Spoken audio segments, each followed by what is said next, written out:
Bonjour et bienvenue, je vous propose de peindre ensemble ces fleurs, donc ce qu'on appelle des bluebells, qui sont des petites fleurs sauvages qui poussent par chez nous. Vous, elles sont dans un vase, alors le vase c'est pour Marie. Et je vais vous les montrer donc avec deux pinceaux différents. On va commencer par les peindre avec le 2 du pinceau, un pinceau fin en fait, hein. Ce que je ne vous recommande pas, je vais vous expliquer pourquoi. Et ensuite la même chose avec un pinceau numéro 6 et vous verrez que c'est bien plus facile et bien plus joli de peindre avec le 2, avec le 6 pardon, qu'avec le 2. Alors je suis désolée par avance de la vidéo parce que je suis toujours pas à la maison, j'en ai encore pour toute la semaine prochaine, ce qui fait des vidéos assez sportives quand même, notamment au niveau de l'éclairage.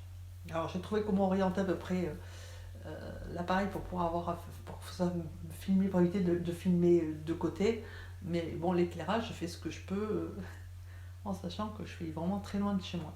Donc bon, ceci étant dit, alors comment est-ce qu'on peint ces petites bluebells? Donc déjà vous avez l'esquisse qui est proposée en téléchargement dans la page en dessous, hein, dans la description. Si vous les reproduisez, il faut ensuite retirer, gommer hein, l'excès de graphite pour que ça fasse joli. C'est pour ça que moi on distingue à peine, elles y sont. Je les ai prédessinées là parce que pour faire l'esquisse, donc je me suis dit autant que ça serve. Et puis pour équilibrer aussi par rapport au vase, tout ça.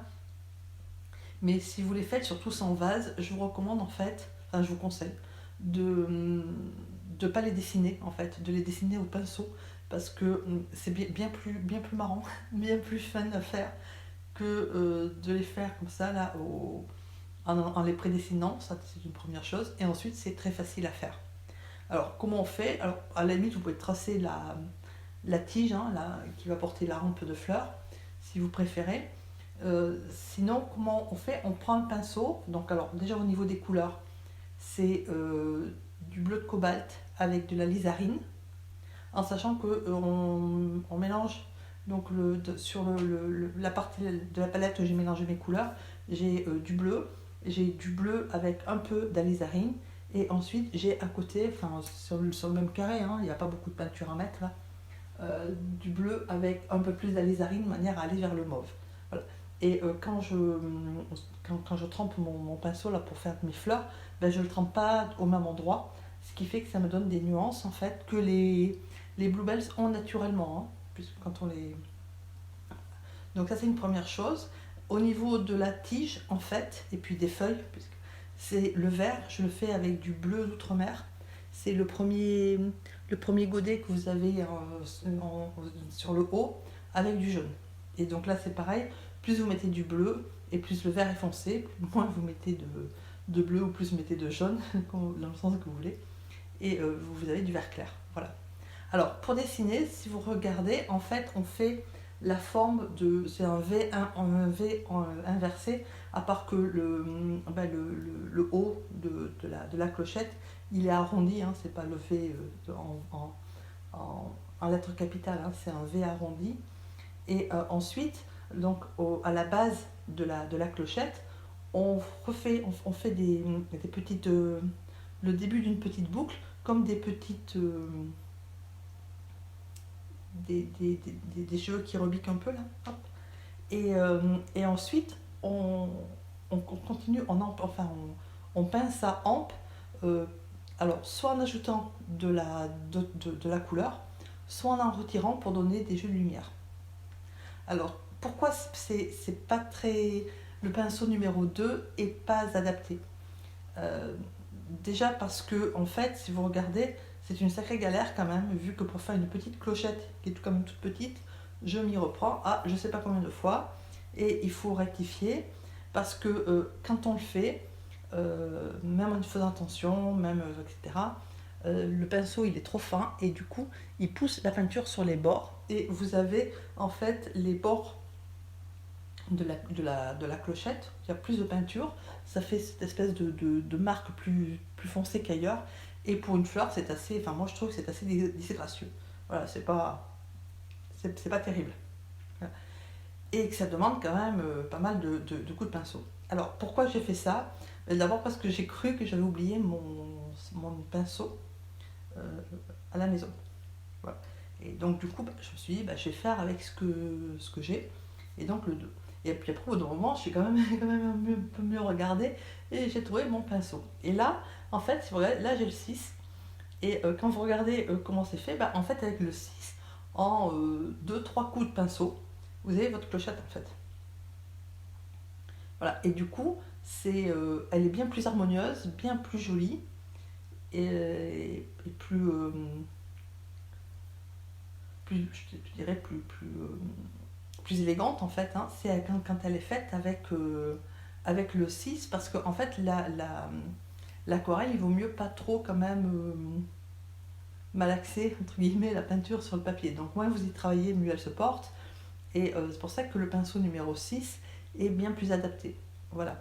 Donc ça permet aussi, outre le fait de vous montrer comment on fait des bluebells, ou toute autre fleur qui a des clochettes, euh, ça permet aussi de déconstruire l'idée que quand on fait des petites choses, on prend un pinceau fin.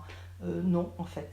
On prend un pinceau fin quand on veut faire des détails, ce qui n'est pas la même chose. Un détail, c'est par exemple là, voilà, par exemple ce qui sert de la petite tige, enfin je sais pas comment on dit, de ce qui rattache en fait la fleur, la clochette à la hampe. Oui, c'est fin. Le 6, il est un peu trop gros pour ça. Faire les yeux après, ça dépend à quelle échelle aussi, mais les yeux, la fourrure d'un animal ou bien les plumes d'un oiseau, oui, ce sont des détails. Donc là, on prend un pinceau fin. Mais là, on ne fait pas du détail. Là, par exemple, on va prendre le pinceau fin si on veut suggérer par endroit les pétales, en fait, sur le corps de la clochette. Voilà. Mais pour tout le reste, si vous regardez, ça va bien plus vite et c'est bien plus. Voilà, elles sont plus naturelles, je trouve, moins, j'allais dire moins guindées avec le pinceau 6 qu'avec le 2 en fait. Voilà. Donc, moi je vous conseille de le prendre avec ça. Donc en fait, c'est une alternance. Une fois qu'on a fait la forme de sa petite clochette, c'est une alternance entre j'ajoute de la peinture et des fois j'en retire pour justement donner des nuances. Voilà, donc là on trace le contour. Ensuite, on diffuse la peinture à l'intérieur en essayant de faire aussi quelques petites. Le bord dentelé de la petite clochette.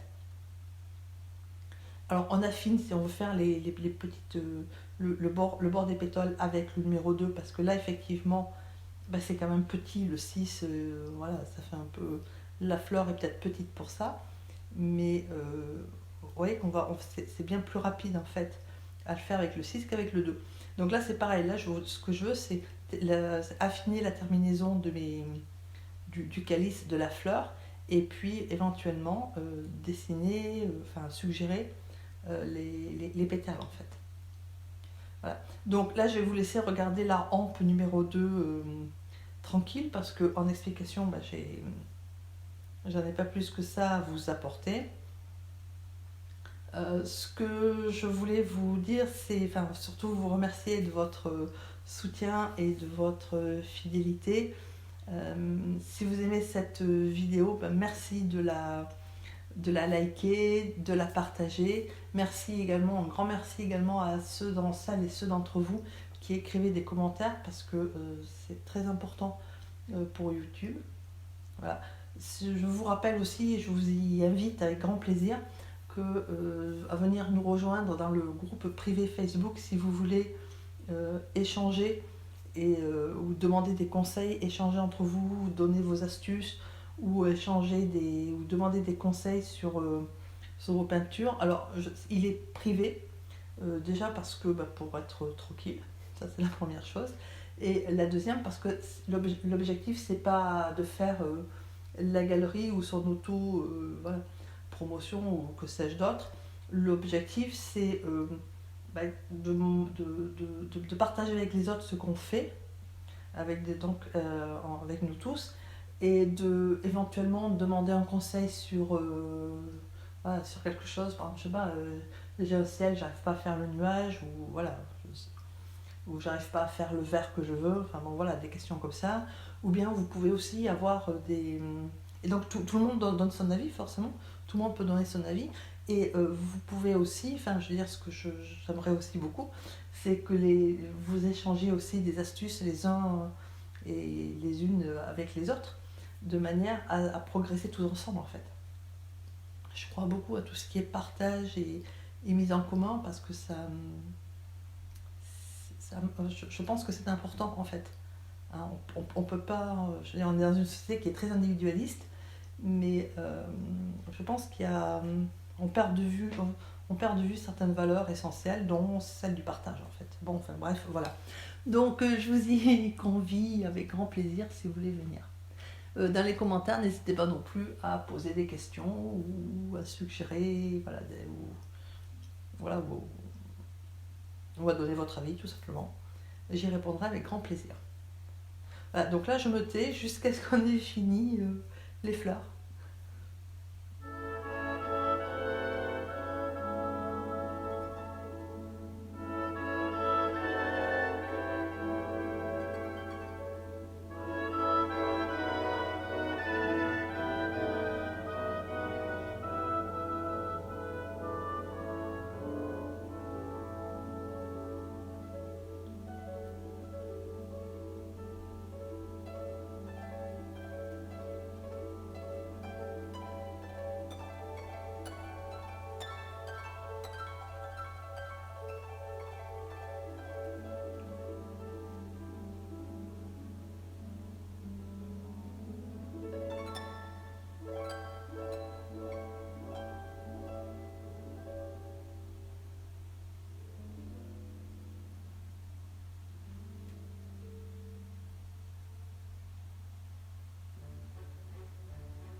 Alors donc pour les feuilles, on fait exactement donc avec le vert, hein, du jaune et du bleu, avec le pinceau donc numéro 6. Et là en fait je vais commencer le vase. Alors très honnêtement, si j'avais pas voulu faire le vase, parce que bon, Marie me l'avait demandé et ça fait déjà un petit moment, sauf qu'il y a eu l'épisode carte de vœux qui a un peu retardé les choses, j'aurais fait en fait les bluebells avec leurs feuilles. Peut-être j'aurais rajouté une fleur dans notre type, mais j'aurais peut-être pas fait de vase. Alors là j'ai fait le vase et comme Marie m'avait demandé en fait un vase où on voit les tiges, ça suppose que c'est un vase en verre transparent. Donc là le gris, puisque c'est une espèce de gris, je l'ai fait, en fait vous prenez le violet des bluebells et vous y rajoutez une pointe de jaune. Et vous équilibrez jusqu'à avoir la couleur que vous avez là, c'est-à-dire en bleu-gris. Voilà. Donc en fait, c'est les vases en fait qui sont transparents. Ça, c'est les parties en fait du verre qui sont, qui sont ombrées, enfin, c'est le verre qui fait ça, je ne sais pas trop comment on peut appeler ça. Et en fait, ça veut dire qu'il y a une partie en fait des contours du vase qu'on ne peint pas, puisqu'en fait le verre est transparent. Alors le problème que ça pose là, et particulièrement pour les bluebells, c'est qu'à partir du moment où vous faites ça, vous êtes obligé de faire un fond en fait. Un arrière-plan et un arrière-plan qui soit coloré. Parce que sinon, on voit pas en fait, on voit pas assez les contours, ça va rester comme ça. On se dit, il y a quelque chose qui manque. Alors qu'en fait, il manque rien, c'est juste que ça se voit pas. Alors pour faire donc les tiges, on les continue, voilà, donc dans le vase. Alors dans l'humide, si vous pouvez, pas mouillé, hein, dans l'humide. Si c'est pas dans l'humide, parce que voilà, je l'avais pas fait avant, bah, vous prenez un pinceau, vous les humide et vous repassez en fait au niveau des contours de manière à humidifier en fait la partie de la feuille qui est dans l'eau, puisqu'elle est forcément moins nette dans l'eau qu'au-dessus. De la même façon, vous faites le retrait en fait au niveau du niveau d'eau, puisque en fait on voit dans un vase, même quand l'eau est propre, on voit en fait la limite en fait du niveau d'eau. Voilà. Alors en fait là il faut essayer de représenter donc alors tout ce qui est je dirais l'eau.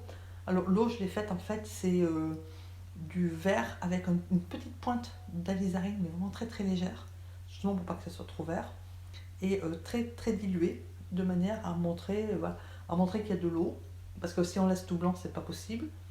Donc on va dire que c'est pas un vase dans lequel on vient de mettre de l'eau tout de suite. Hein. Mais voilà, de manière à montrer, à suggérer l'eau. Alors après, l'inconvénient que ça pose, c'est que, comme je suis en train de le dire, il faut un arrière-plan. Sinon, au niveau du vase, on a des soucis.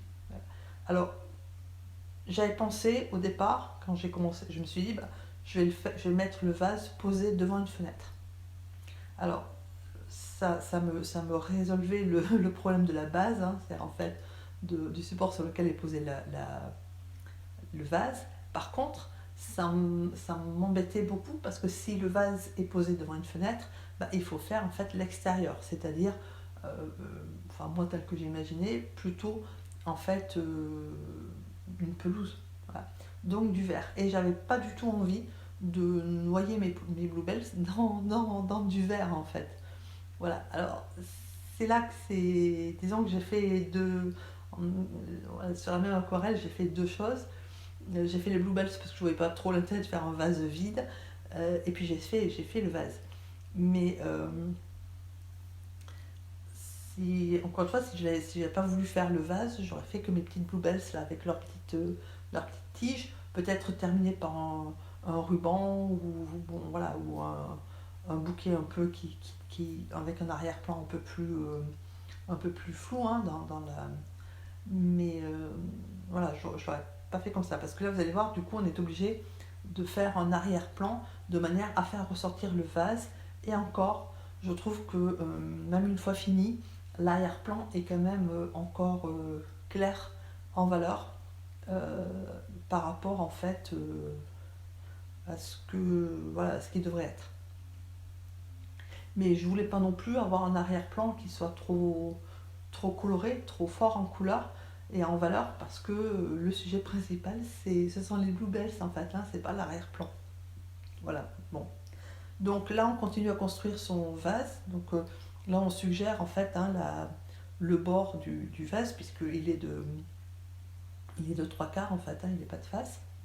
En n'oubliant pas chaque fois qu'on fait une tige, de bien marquer le niveau d'eau, c'est-à-dire qu'en fait, il faut effacer. Et puis là, je dirais que la difficulté, c'est que on peint un peu en négatif en fait, hein, puisque en fait, c'est assez compliqué parce que, enfin, c'est pas compliqué, c'est un effort de concentration parce que en fait, vous devez dessiner de l'eau en fait et du verre en sachant que le verre, bah, par définition, il est transparent. Donc il est transparent, mais c'est pas forcément, il n'est pas invisible. Voilà, je dirais que la difficulté elle est là. Alors donc du coup, bah, je suis partie à faire un fond puisque sinon, bah, au niveau du vase, ça allait pas. Donc là, le fond, j'ai ajouté, c'est le jaune avec teinté d'alizarine. Alors, je précise que sur la photo que j'ai prise, enfin, qui est au début, le jaune ressort bien plus. Ça, c'est une question de photo. Parce que sur l'original, c'est assez proche de ce que je suis en train de faire là. C'est-à-dire qu'on voit que c'est coloré, mais c'est pas non plus. Voilà. Le jaune ressort moins, c'est plus qu'une couleur comme ça, qui est des nuances orange, plutôt que jaune. Et je trouve que la photo, enfin, au niveau de l'appareil, ou alors c'est moi qui. Voilà, moi je le mets en automatique, il me fait ressortir beaucoup plus les jaunes. Alors, du coup, l'intérêt d'avoir fait le jaune, ben, c'est ce que je suis en train de faire.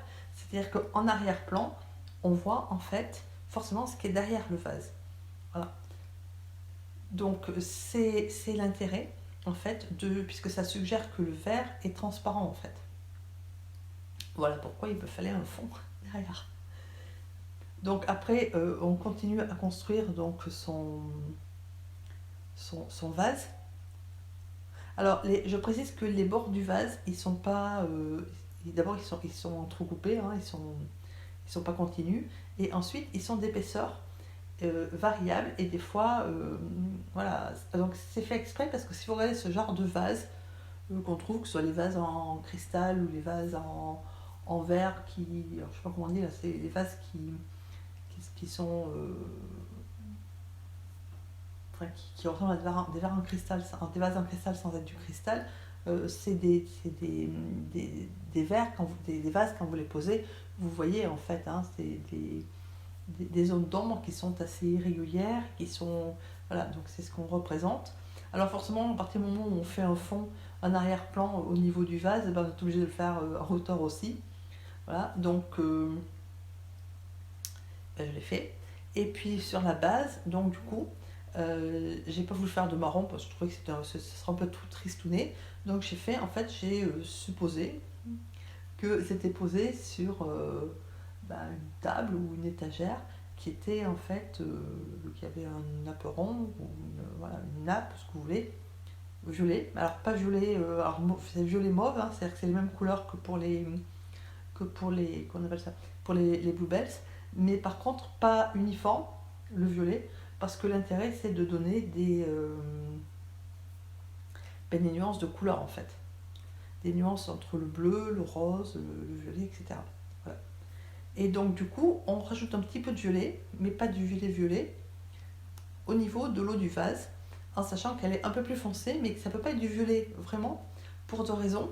Parce que en fait, c'est le vase qui est posé, donc en fait, c'est le. Et vous avez l'eau. Voilà. Donc après, pour agrémenter un petit peu, hein, pour éviter d'avoir quelque chose qui soit trop, trop plat, j'ai mis quelques petites projections. Voilà, donc vous protégez bien le haut et vous faites vos petites projections de bleu, violet, tout ça. Voilà, du coup, en séchant, ça donne une impression un peu plus de fantaisie. Et puis on continue à construire son vase, donc à renforcer ses contrastes et à suggérer les jeux d'ombre et de lumière dans le verre. Mais voilà, enfin, là où je suis pas très contente, c'est que par rapport au jaune, alors ça va très bien avec les bluebells c'est tout, hein, mais je trouve qu'il n'y a pas assez de contraste, par rapport au vase, les valeurs sont trop proches en fait. Hein. Voilà. Mais encore une fois, j'ai pas voulu, alors je voulais pas faire un arrière-plan vert, alors pas du tout. Et puis donc ça c'est, et puis je voulais pas non plus des valeurs trop fortes dans l'orange, hein, dans le haut de la partie supérieure de l'aquarelle, parce que voilà, je voulais mettre en valeur les fleurs. Du coup, le vase, il est un peu, voilà, il est pas, je trouve il ressort un petit peu moins dans la partie orange, voilà. Bon. Enfin, bon, en tout cas, quel que soit le fait qu'il ressorte ou pas, vous avez le principe en fait, hein, pour faire le vase. Et donc, il faut continuer un petit peu à augmenter à continuer à construire ses zones d'ombre entre donc les parois du vase, l'eau, le bas du vase, enfin la base,